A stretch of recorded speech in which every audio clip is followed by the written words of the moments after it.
एक पिता जिसने अपनी पूरी जिंदगी अपने बेटे की परवरिश और खुशियों के लिए समर्पित कर दी, लेकिन जब बुढ़ापा आया तो वही बेटा और बहू उसे बोझ समझने लगे। रिश्तों की डोर तब टूटने लगी जब स्वार्थ, दिखावा और संवेदनहीनता ने उसे जकड़ लिया। ये कहानी उत्तर प्रदेश के वाराणसी शहर में रहने वाले विजय शर्मा की है। एक आम लेकिन असाधारण कहानी जो समाज की आंखें खोलने के लिए काफी है। विजय शर्मा की पत्नी के निधन के बाद उनकी दुनिया जैसे थम सी गई थी। एक समय था जब घर की दीवारें भी खुशियों से गूंजती थी, लेकिन अब उन्हीं दीवारों पर सन्नाटा छाया रहता था। अकेलेपन से परेशान होकर विजय जी हर साल अपने बेटे राहुल के पास लंदन चले जाया करते थे। राहुल वहां एक बड़ी मल्टीनेशनल कंपनी में काम करता था और अपनी पत्नी साक्षी व दो बच्चों रिया और अर्जुन के साथ रहता था।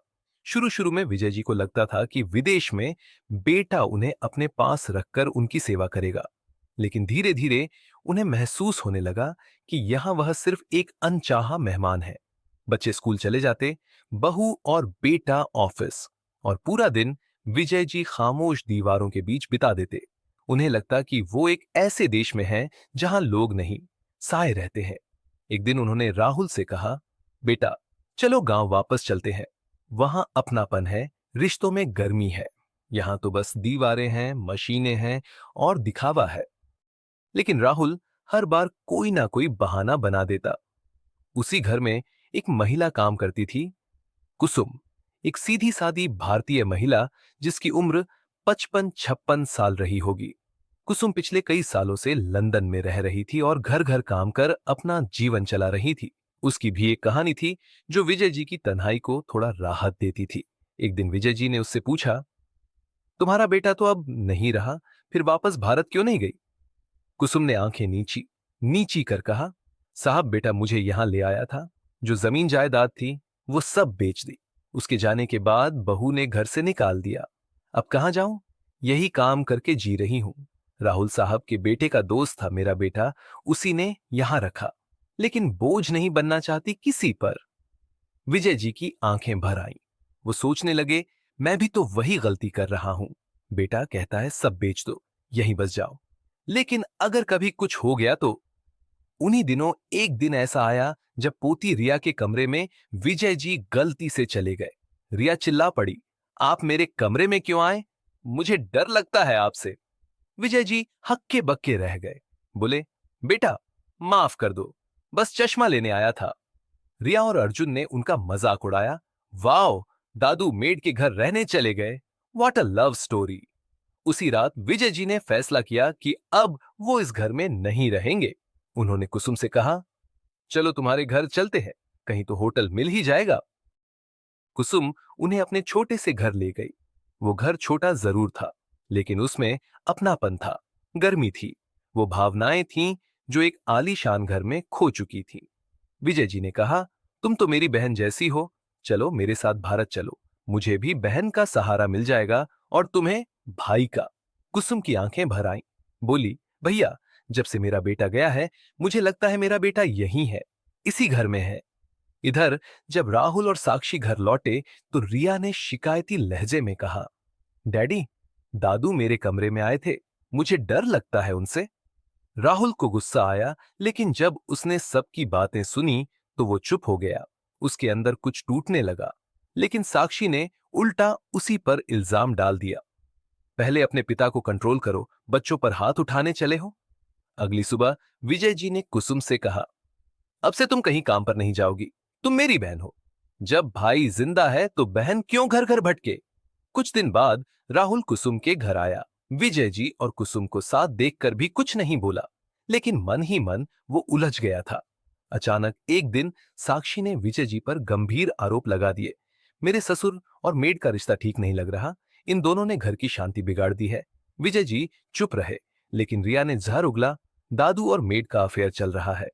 प्रभात कुछ कह नहीं सका, लेकिन साक्षी ने पुलिस बुला ली और झूठा इल्जाम लगाकर विजय जी को गिरफ्तार करवा दिया।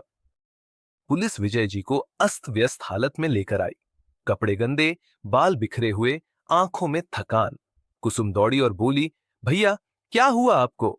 विजय जी बोले, कुछ नहीं बहन, सोचा जान दे दूं, लेकिन किस्मत ने बचा लिया।